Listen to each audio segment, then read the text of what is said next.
ብዙሓት ብገንዘብ ዓዊርና ሕዋትና ዝሸጥና ኣለና እዚ ህይወት እዚ ንመለስ ያእኽለና እግዚአብሔር በየኔት ሰዓት በየኔትን መዓልትን ከም ዝመጽእ ኣይንፈልጥን ኢና ግና ከምተን 10 ደናግል ዝገልጾ 5 ዓያሽን 5 ለባማትን ካበየነት ኮይና ኢና ንእግዚአብሔር ክንጸንሖ ደጊም ያእኽለና ናብ ንስሐ ህይወት ንመለስ ተስፋ ዝበሃል ኣይንቆረጽ ببزح مخنياتات حاتيات سريحنا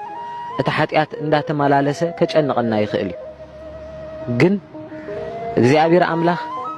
شح حاتيات انت سرحنا مبل شحن حدا محرت كمحرز خيل እግዚአብሔር አምላኽ እግዚአብሔር አምላኽ ጭካነ ዘይኮነ ዝቅድሞ محرتو ዝቅድሞ አምላኽ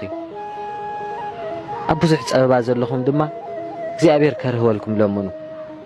ካብ ሰባት ፍትሕ ብዘይ ምርካብኩም ነቲ ሰብቲ ጸላሰናያት ኣብ ልብኹም ኣትዩ ንኽጸሎ ብዙሕ ቦታ ይተሃብ